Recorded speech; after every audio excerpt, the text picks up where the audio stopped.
కాంగ్రెస్ వచ్చింది, కరువు వచ్చింది. మాజీ మంత్రి జగదీష్ రెడ్డి ఇంకైతే మనిషి ఎదగలే, బుర్రగానే ఎదగలే. ఎందుకంటే ఆస్తులు సంపాదించుకుంటున్నాడు బాగా. తీసుకపోయి వాళ్ళ మోచే నీళ్ళు తాగి బతికినోడు. ఈ రెడ్డిలలో ఏం రెడ్డి అని చెప్పుకుంటారో అసలు సిగ్గుశరం ఏమైనా ఉండాలి కొంచెం అని. అర్థమైందా? ఆ మాట్లాడే విధానం ఉండాలి. కాంగ్రెస్ వచ్చింది, కరువు వచ్చింది. కేసీఆర్ ఉంటే కరువు రాదా? పైనుంచి దిగొచ్చిండా?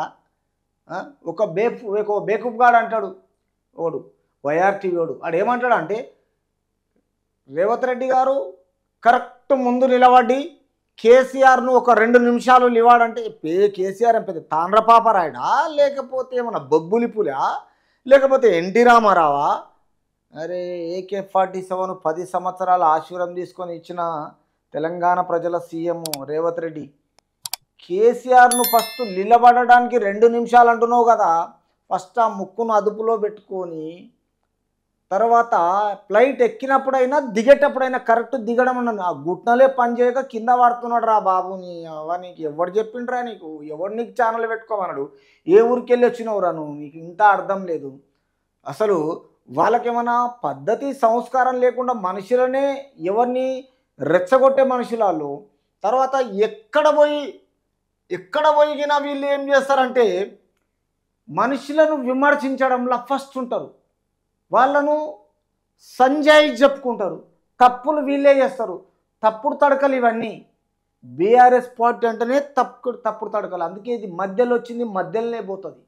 ఏ ఛానల్లోడన్నా ఎవడు చేసినా మీ బుద్ధులు మారాయి, మీరు మారర్రా. లాస్ట్కి వచ్చేస్తే వాళ్ళు ఎట్లా పోతారు, మీరు అట్లనే పోతారు.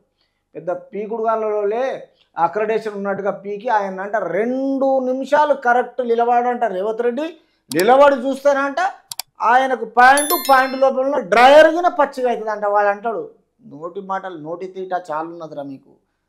రేవంత్ రెడ్డి అంటే అంత ఆషమాషారా? చూస్తాడు, 10 సంవత్సరాలు చూపిస్తాడు. ఆగుండు బిడ్డ, కొన్ని రోజులు ఆగుండి. తర్వాత ఈయన వస్తే కాంగ్రెస్ వస్తే కరువు పోయిందంట. ఏమంటాడు? కాంగ్రెస్ వచ్చింది, కరువు వచ్చింది అంటే కేసీఆర్ వస్తే కరువు రాదు. కేసీఆర్ గురించి స్పెషల్గా వానలు దిగుతాయి, స్పెషల్గా ఎండ వస్తుంది, స్పెషల్గా ఏసీ వస్తుంది తెలంగాణ రాష్ట్ర ప్రజలకు. సిగ్గుశరం ఏమైనా ఉండాలి మాట్లాడితే.